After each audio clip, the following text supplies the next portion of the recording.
Hello everyone.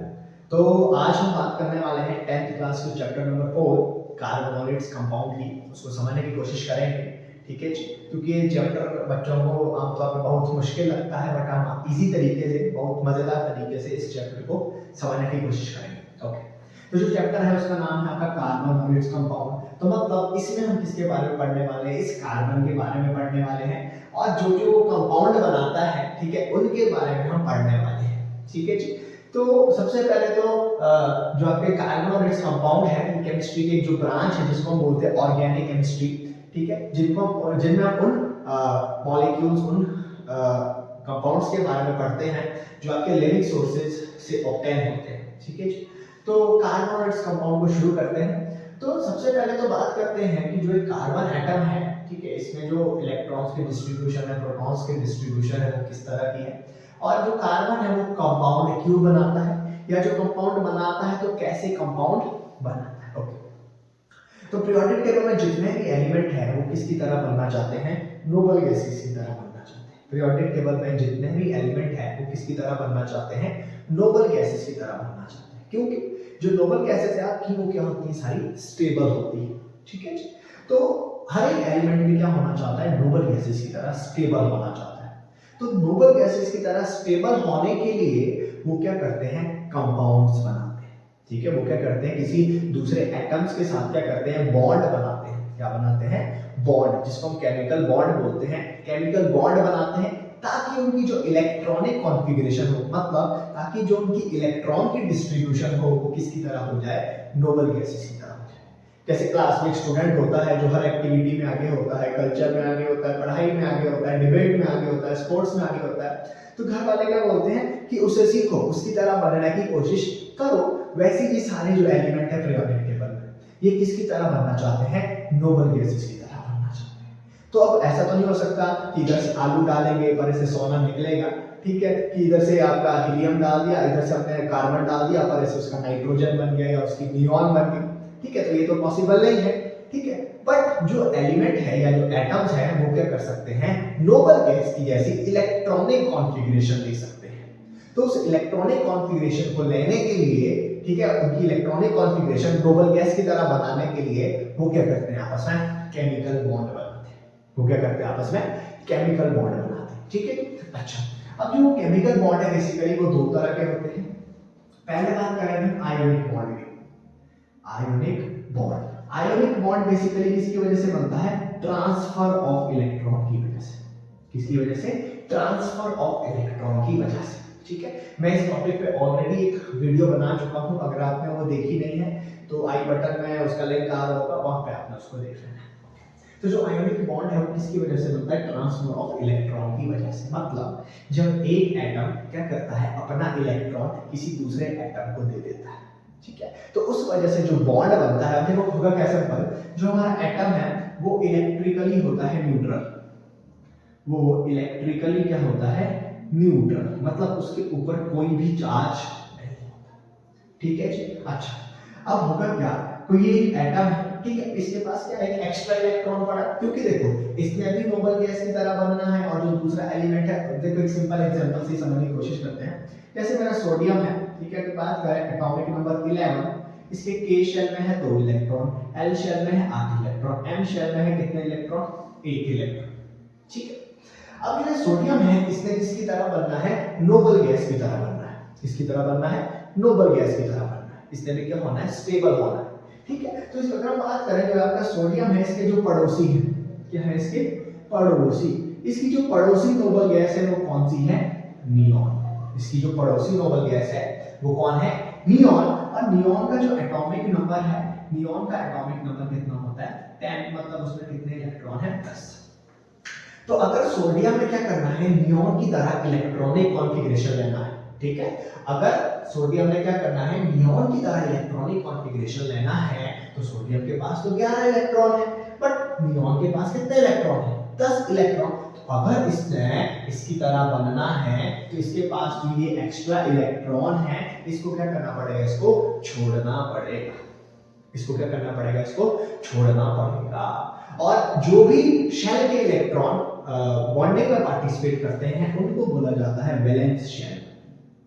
Valence shell, जो outer most shell होती है, ठीक है, जो बॉन्डिंग में पार्टिसिपेट करते हैं शेल्स, ठीक है। तो सोडियम ने अगर नियॉन की तरह बनना है, अगर उसको भी 10 इलेक्ट्रॉन उसके पास होने चाहिए, तो वो क्या करेगा, अपना एक एक्स्ट्रा इलेक्ट्रॉन किसी को दे देगा, जिसको जरूरत होगी वो क्या करेगा, उसको अपना इलेक्ट्रॉन दे देगा और खुद भी स्टेबल हो जाएगा और दूसरे को भी स्टेबल कर देगा।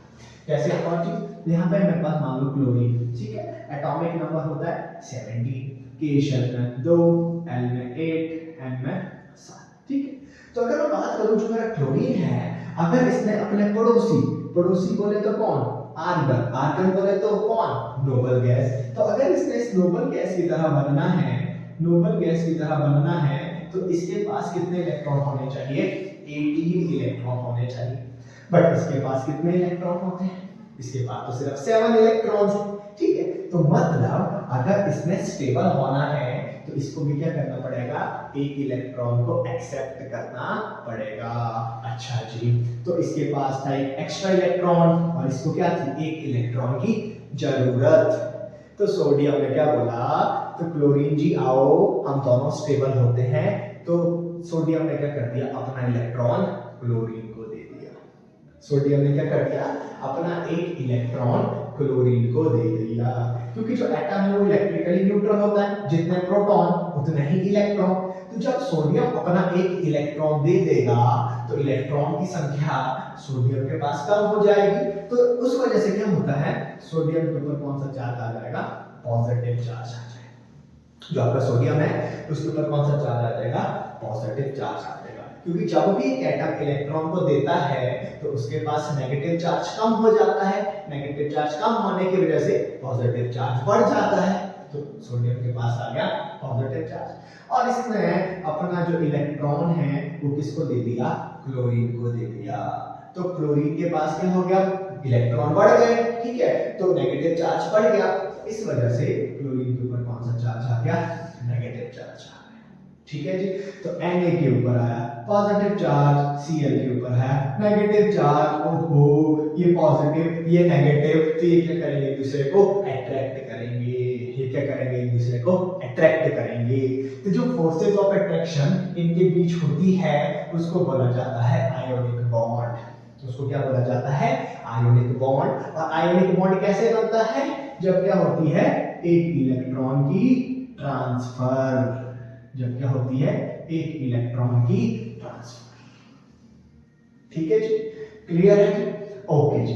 तो बेसिकली आयोनिक बॉन्ड में क्या होता है, इलेक्ट्रॉन का ट्रांसफर। मतलब कोई एक एटम क्या करेगा, अपना दिल किसी सुंदर कन्या को दे देगा गिफ्ट में, ठीक है। तो वहां पे क्या हो जाएगी, इलेक्ट्रॉन की ट्रांसफर हो जाएगा। मतलब इलेक्ट्रॉन एक एटम से दूसरे एटम के पास चला जाएगा, ठीक है जी, ओके।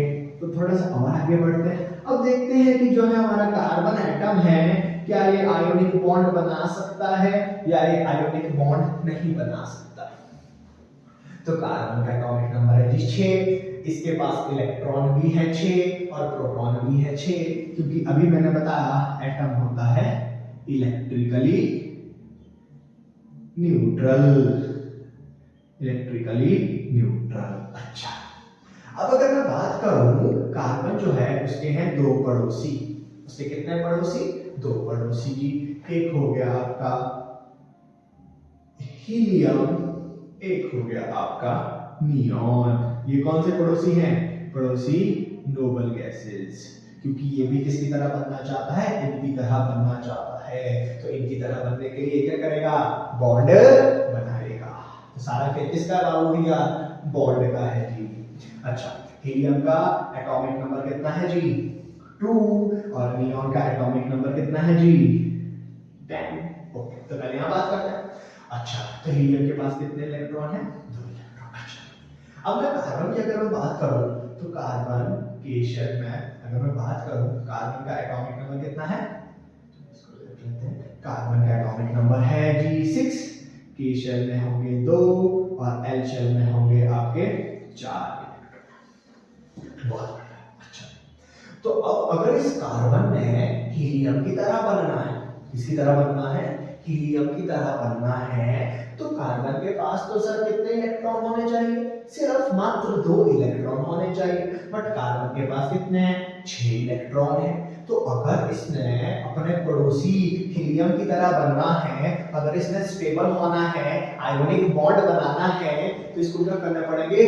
4 इलेक्ट्रॉन छोड़ने पड़ेंगे, मतलब कार्बन में से 4 इलेक्ट्रॉन निकालने पड़ेंगे।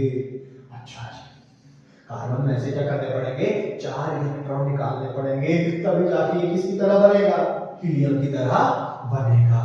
बट आपको पता है बीच में होता है न्यूक्लियस और बाहर होते हैं इलेक्ट्रॉन। तो न्यूक्लियस के ऊपर होता है पॉजिटिव चार्ज, इलेक्ट्रॉन के ऊपर नेगेटिव। तो ये क्या करते हैं? एक दूसरे को अट्रैक्ट करते हैं। ये क्या करते हैं? एक दूसरे को अट्रैक्ट करते हैं। तो इलेक्ट्रॉन को हम फ्री फंड में नहीं निकाल सकते, ठीक है। अगर किसी को किसी के घर से बाहर निकालना है तो उसको क्या करनी पड़ेगी? लालच लेनी पड़ेगी। उसको क्या करनी पड़ेगी? लालच लेनी पड़ेगी। तो अगर हमें इलेक्ट्रॉन को निकालना है, क्योंकि इसको अभी पकड़ा हुआ है, ये किसके बंधन में है? न्यूक्लियस के बंधन में बंधा हुआ है।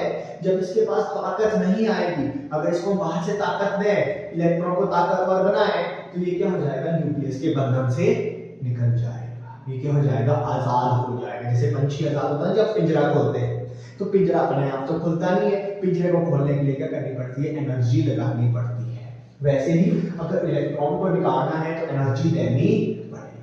तो अगर कार्बन में हीलियम की तरह बनना है, मतलब अगर कार्बन में C4 पॉजिटिव बनना है, 4 पॉजिटिव का मतलब 4 इलेक्ट्रॉन निकाल दिए, 4 इलेक्ट्रॉन निकाल दिए, ठीक है। तो अगर हमने इसकी तरह बनना है, 4 इलेक्ट्रॉन को लूज करना है, तो 1 इलेक्ट्रॉन को निकालने में ही बहुत ज्यादा अमाउंट में एनर्जी लगती है। यहाँ तो कितने हैं? 4 इलेक्ट्रॉन हैं, तो 4 इलेक्ट्रॉन को निकालने में क्या लग जाएगी? बहुत ज्यादा एनर्जी लग जाएगी।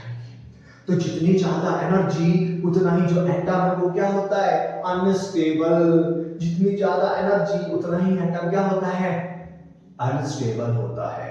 तो एक तरफ तो कार्बन C पॉजिटिव क्यों बना रहा है? ताकि वो आयोनिक बॉन्ड बना दे। और आयोनिक बॉन्ड क्यों बनता है? ताकि कार्बन क्या हो जाए? स्टेबल हो जाए। बट अगर उसमें से 4 इलेक्ट्रॉन निकालने पड़े, 4 इलेक्ट्रॉन बलिदान देने पड़े, तब जाके वो स्टेबल भी नहीं हो रहा, क्योंकि 4 इलेक्ट्रॉन को निकालने में क्या लग रही है? बहुत ज्यादा एनर्जी लग रही है। कार्बन तो बर्बाद हो जाएगा, ठीक है। तो अपनी बर्बादी तो कोई खुद से नहीं चाहता, तो 4 इलेक्ट्रॉन निकालने के लिए क्या लगेगी? बहुत ज्यादा एनर्जी लगेगी। तो इसलिए ये कभी भी 4 इलेक्ट्रॉन को लूज नहीं करेगा, क्योंकि 4 इलेक्ट्रॉन को निकालने में बहुत ज्यादा एनर्जी लगेगी। तो कार्बन कभी भी C4 पॉजिटिव नहीं बनाता है। अच्छा जी, एक ऑप्शन तो खत्म।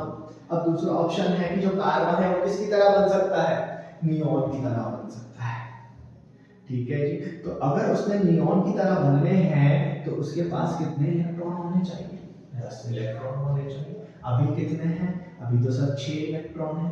तो मतलब उसको क्या करना पड़ेंगे? 4 इलेक्ट्रॉन एक्सेप्ट करने पड़ेंगे। अगर उसने नियॉन की तरह बनना है कार्बन में, तो 4 इलेक्ट्रॉन को एक्सेप्ट करना पड़ेगा, मतलब C4 नेगेटिव बनाना पड़ेगा, ठीक है। 4 इलेक्ट्रॉन को एक्सेप्ट करना पड़ेगा। बट बेटा प्रोटॉन तो 6 ही हैं, वो 6 इलेक्ट्रॉन को पकड़ रहे हैं आराम से, कोई दिक्कत परेशानी नहीं है। बट यहाँ पे तो कितने इलेक्ट्रॉन की बात हो रही है? 10 इलेक्ट्रॉन की। मतलब जब कार्बन में 4 इलेक्ट्रॉन और एक्स्ट्रा आ गए, जब कार्बन में क्या आए?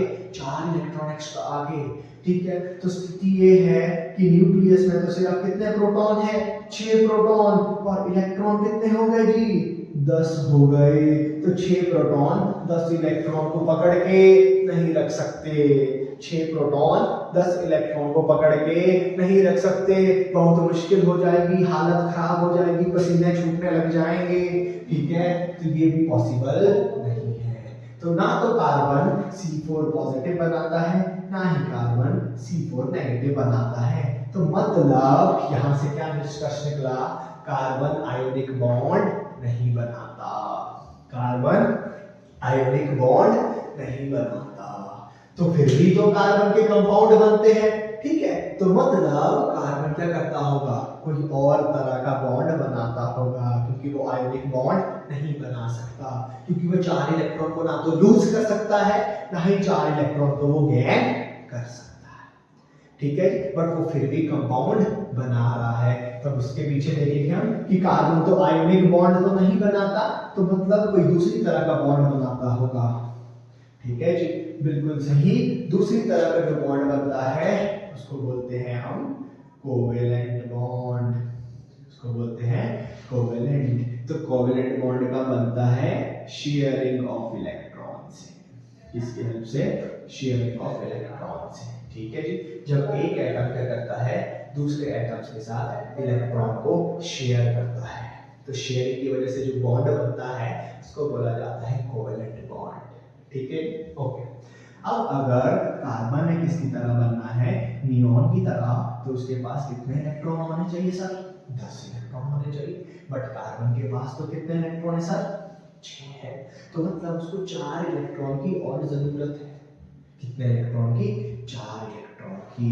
तो इसका मतलब है कार्बन अगर मैं बात करूं, K में है 2, L में है 4, L में कितने होने चाहिए? 8 होने चाहिए, तभी जाके कार्बन क्या होगा? स्टेबल होगा। तो मतलब इसको 4 इलेक्ट्रॉन की आवश्यकता है। कितने इलेक्ट्रॉन की आवश्यकता है? 4 इलेक्ट्रॉन की। तो एक एग्जांपल से समझते हैं, जैसे मैं बात करने वाला हूँ CH4 की। ठीक है, तो एक है हाइड्रोजन जिसके पास है 1 इलेक्ट्रॉन। तो अगर इसने भी स्टेबल होना है, किसकी तरह बनने की कोशिश करेगा? इसके पड़ोसी हीलियम की तरह। और हीलियम के पास कितने इलेक्ट्रॉन है जी? 2 इलेक्ट्रॉन। तो कार्बन में भी स्टेबल होना है, हाइड्रोजन में भी स्टेबल होना है, तो ये क्या लगाते हैं आपस में? एक स्कीम लगाते हैं। स्कीम कैसी? कि कार्बन बोलता है हाइड्रोजन को कि चलो हम क्या करते हैं, तूने भी स्टेबल होना है, मैंने भी स्टेबल होना है, तो हम क्या करते हैं आपस में एक एक इलेक्ट्रॉन को शेयर करते हैं। आपस में क्या करेंगे? एक एक इलेक्ट्रॉन को शेयर करेंगे, जिससे तू भी स्टेबल हो जाएगा और मैं भी स्टेबल हो जाऊंगा। ठीक है, तो होगा क्या?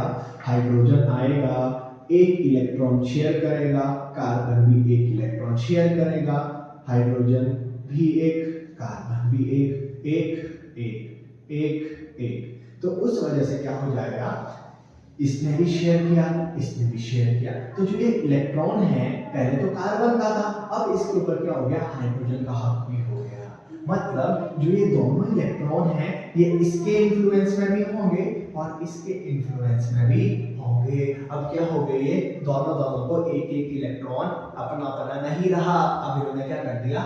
शेयर कर दिया। मतलब इसमें तेरा हक भी है, इसमें मेरा हक भी है। ठीक है, मतलब जो दोनों इलेक्ट्रॉन हैं ये क्या होंगे? दोनों एटम्स के इन्फ्लुएंस में होंगे। तो शेयर की वजह से जो बॉन्ड बनता है उसको बोला जाता है कोवेलेंट बॉन्ड। तो हुआ क्या?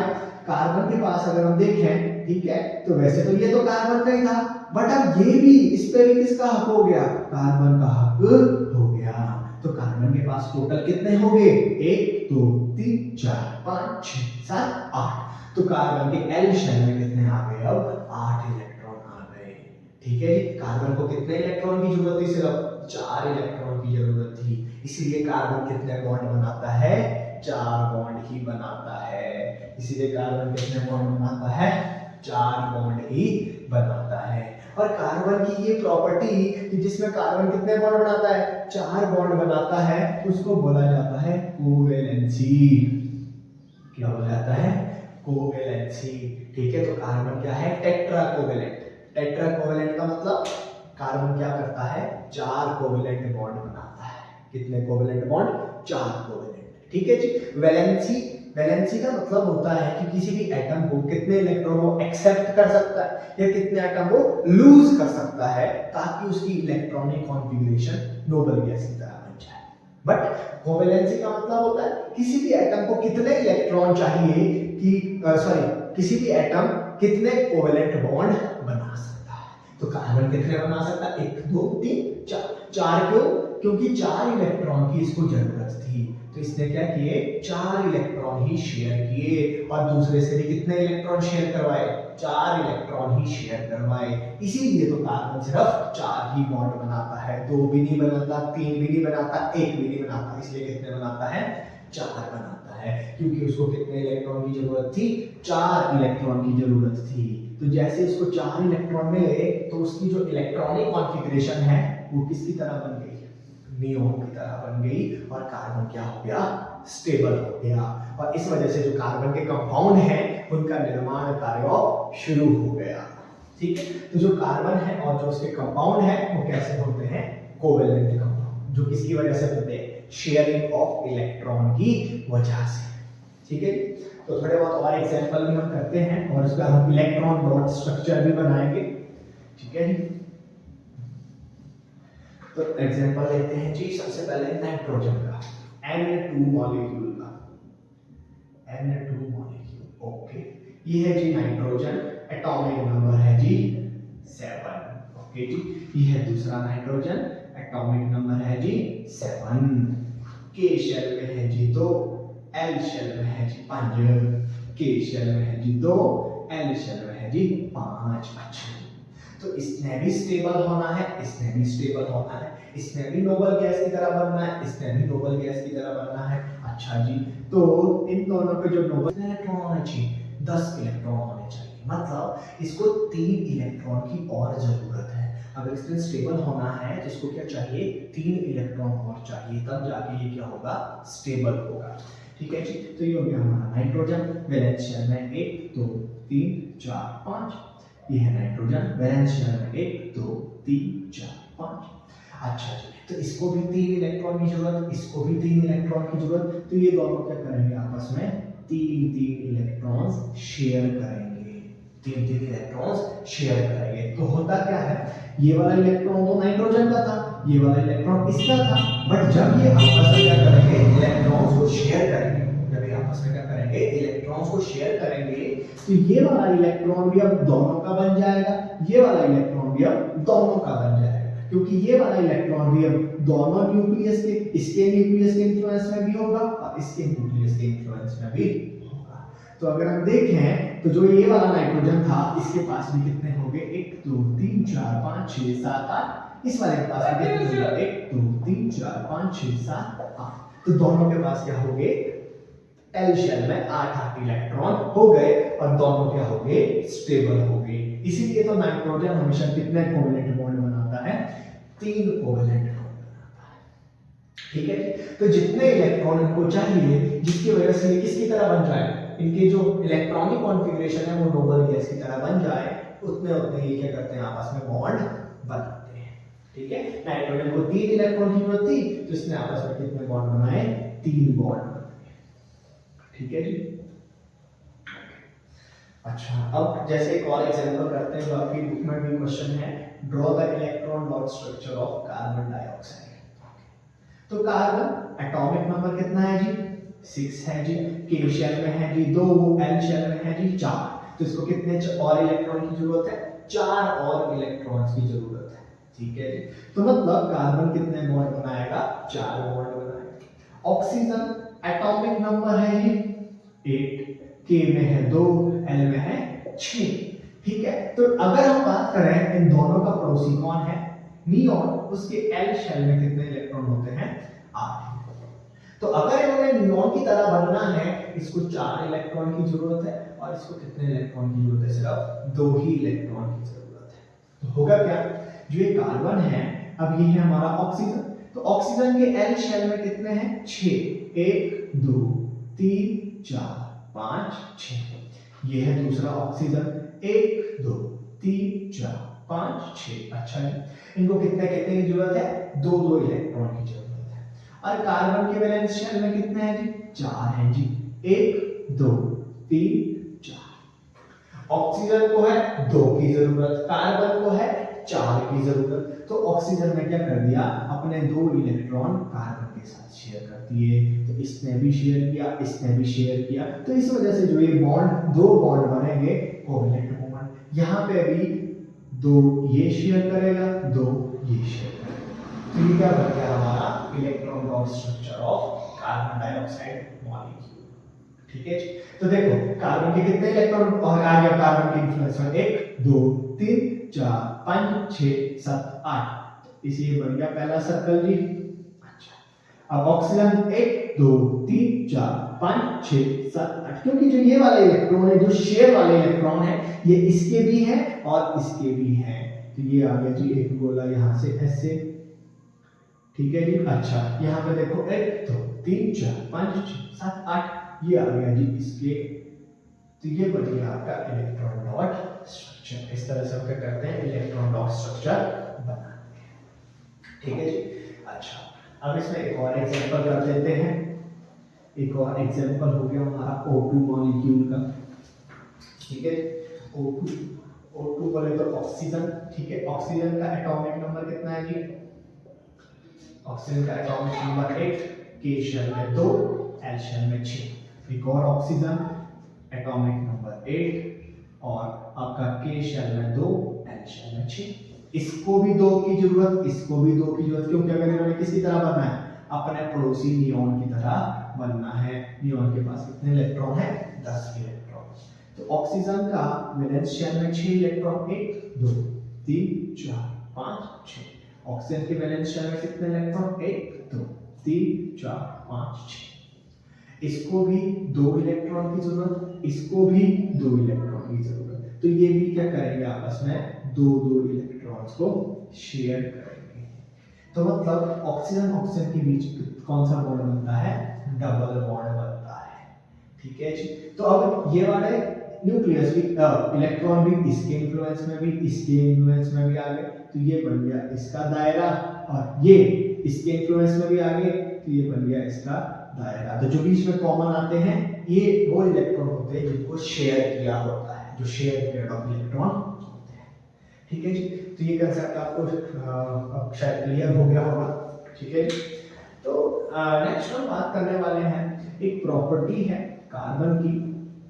ठीक है जी। जिसकी वजह से वो क्या करता है, बहुत सारे कंपाउंड बनाता है। ठीक है, उस प्रॉपर्टी को बोलते हैं कैटिनेशन। उसको बोलते हैं कैटिनेशन। कैटिनेशन क्या होती है, self linkage property of carbon.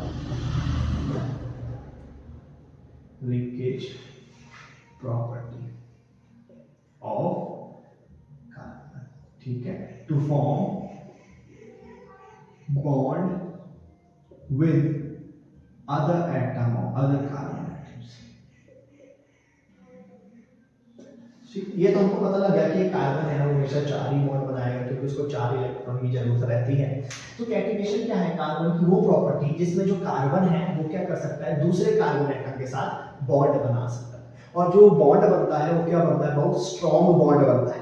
ठीक है, जैसे आपने बचपन में चेन को खेला होगा। ठीक है, पहले एक डैनर होगा वो दूसरे को पकड़ेगा, फिर देखो जैसे पहले एक ही डैनर होगा ये दूसरे को पकड़ेगा, फिर ये 2 हो जाएंगे, फिर तीसरे को पकड़ेगा 3 हो जाएंगे, चौथे को पकड़ेगा 4 हो जाएंगे, पांचवें को पकड़ेगा 5 हो जाएंगे, छठे को पकड़ेगा 6 हो जाएंगे। ठीक है, इस तरह से क्या होती है, ये जो चेन है वो क्या होती है, बढ़ती रहती है बढ़ती रहती है बढ़ती रहती है बढ़ती रहती है। वैसे ही कार्बन की इस कैटिनेशन प्रॉपर्टी की वजह से जो कार्बन है वो क्या करता है, बड़े बड़े कॉम्प्लेक्स मॉलिक्यूल बनाता है, बहुत लंबी लंबी कार्बन चेन वाले मॉलिक्यूल बनाता है। तो कार्बन की इस प्रॉपर्टी को क्या बोला जाता है, कैटिनेशन बोला जाता है। तो ये क्या होती है, कार्बन की self linkage property. Self linkage का मतलब कि जो कार्बन है वो क्या कर सकता है, दूसरे कार्बन एटम्स के साथ बॉन्ड बना सकता है। कार्बन क्या कर सकता है, दूसरे कार्बन एटम्स के साथ बॉन्ड बना सकता है। तो कार्बन की इस प्रॉपर्टी को हम क्या बोलते हैं, कैटिनेशन बोलते हैं। ठीक है, तो इस कैटिनेशन की वजह से क्या होता है, कार्बन बहुत बड़े बड़े मॉलिक्यूल्स बनाता है। ओके जी। और दूसरी प्रॉपर्टी कौन सी है कार्बन की, जो मैंने आपको पहले भी बताया, जिसको हम बोलते हैं टेट्रा कोवैलेंसी। क्या बोलते हैं, टेट्रा कोवैलेंसी। मतलब जो कार्बन है, कोवैलेंसी मतलब जो कार्बन एटम है, carbon atom can form 4 covalent bonds. तो कार्बन एटम क्या हो सकता है, आपका 4 कोवैलेंट बॉन्ड बना सकता है। तो कार्बन की ये प्रॉपर्टी जिसमें वो क्या कर सकता है, 4 कोवैलेंट बॉन्ड बना सकता है, उसको बोला जाता है टेट्रा कोवैलेंसी। अब 4 ही क्यों, क्योंकि उसको 4 ही इलेक्ट्रॉन चाहिए, जिसकी वजह से वो क्या हो जाएगा, नोबल गैसेस की तरह स्टेबल हो जाएगा। ठीक है जी। तो कार्बन की इस प्रॉपर्टी को क्या बोला जाता है, टेट्रा कोवैलेंसी बोला जाता है, जिसमें जो कार्बन है वो कितने बॉन्ड बनाता है, सिर्फ 4 ही बॉन्ड बनाता है। ठीक है जी, क्लियर है बात। ओके, अब थोड़ा सा कंपाउंड की तरफ को चलते हैं। तो कंपाउंड बेसिकली होता क्या है, जब आपके एलिमेंट आपस में क्या करते हैं, कंबाइन करते हैं। जो आपके एलिमेंट आपस में कंबाइन करते हैं तो उनके कॉम्बिनेशन की वजह से जो भी सब्सटेंस बनता है उसको क्या बोला जाता है, कंपाउंड बोला जाता है। ठीक है, जैसे जब आपका हाइड्रोजन और ऑक्सीजन एक डेफिनेट प्रोपोर्शन में मिलते हैं, जब हाइड्रोजन और ऑक्सीजन एक डेफिनेट प्रोपोर्शन में मिलते हैं, एलिमेंट क्या करते हैं, आपस में कंबाइन करते हैं, तो उसकी वजह से क्या बनते हैं, कंपाउंड बनते हैं। जब आपके एलिमेंट आपस में कंबाइन करते हैं तो उनकी कॉम्बिनेशन की वजह से जो सब्सटेंस बनता है उसको क्या बोला जाता है, कंपाउंड बोला जाता है। तो इस चैप्टर में हम कार्बन के कंपाउंड्स के बारे में पढ़ने वाले हैं, ठीक है, और उसके बाद हम IUPAC कॉमन के लिए चलते हैं। तो एक सिंपल सा चार्ट मैं बनाता हूं। तो सबसे पहले इसमें टॉप में आते हैं हाइड्रोकार्बन। कौन आते हैं, हाइड्रोकार्बन। दो वर्ड ऐसे हाइड्रोकार्बन मतलब compounds of hydrogen and carbon, compounds of carbon और हाइड्रोजन, उनको बोला जाता है हाइड्रोकार्बन्स। जो हाइड्रोजन और कार्बन के कंपाउंड होते हैं, जिसमें सिर्फ आपके हाइड्रोजन और कार्बन ही होते हैं। ठीक है, तो हाइड्रोजन और कार्बन के जो कंपाउंड्स हैं उनको क्या बोला जाता है, हाइड्रोकार्बन्स बोला जाता है। अब जो हाइड्रोकार्बन्स हैं ये होते हैं दो तरह के, एक होते हैं सैचुरेटेड हाइड्रोकार्बन और एक होते हैं अनसैचुरेटेड हाइड्रोकार्बन। सैचुरेटेड हाइड्रोकार्बन उनको बोला जाता है जिसमें कार्बन कार्बन एटम के बीच कौन सा बॉन्ड होता है, सिंगल बॉन्ड होता है। जिसमें कार्बन कार्बन एटम्स के बीच कौन सा बॉन्ड होता है, सिंगल बॉन्ड होता है। और इन्हीं का एक दूसरा नाम है, इनको क्या बोला जाता है, एल्केन बोला जाता है। सैचुरेटेड हाइड्रोकार्बन कौन से होंगे, जिसमें कार्बन कार्बन एटम के बीच कौन सा बॉन्ड होगा, सिंगल बॉन्ड होगा। और अनसैचुरेटेड कौन से होंगे, जिसमें कार्बन कार्बन के बीच क्या होगा, मल्टीपल बॉन्ड होंगे। मल्टीपल बॉन्ड का मतलब एक से ज्यादा। तो अगर दो बॉन्ड हुए, कितने बॉन्ड हुए कार्बन कार्बन के बीच, दो बॉन्ड, तो उनको बोला जाता है एल्कीन। उनको क्या बोला जाता है, एल्कीन। अगर कितने बॉन्ड हुए, तीन बॉन्ड हुए, तो उनको बोला जाता है एल्काइल।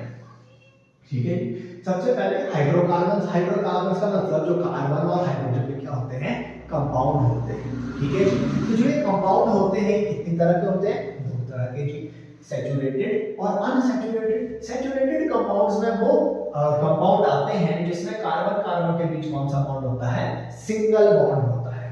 और अनसैचुरेटेड में वो आते हैं जिनमें कार्बन कार्बन के बीच कौन सा बॉन्ड होता है, मल्टीपल बॉन्ड होता है। तो सिंगल बॉन्ड वालों को एल्कीन बोला जाता है, डबल बॉन्ड वालों को एल्कीन और ट्रिपल बॉन्ड वालों को एल्काइन बोला जाता है। ठीक है, उम्मीद करते हैं आपको ये वीडियो पसंद आई होगी। ठीक है, इसी चैप्टर की अगली वीडियो भी बहुत जल्द आ जाएगी। ठीक है, तब तक के लिए आप हमारे चैनल को लाइक करें, कमेंट करें, और अगर आपको वीडियो पसंद आती है उसको ज़्यादा से ज़्यादा शेयर करें। Thank you.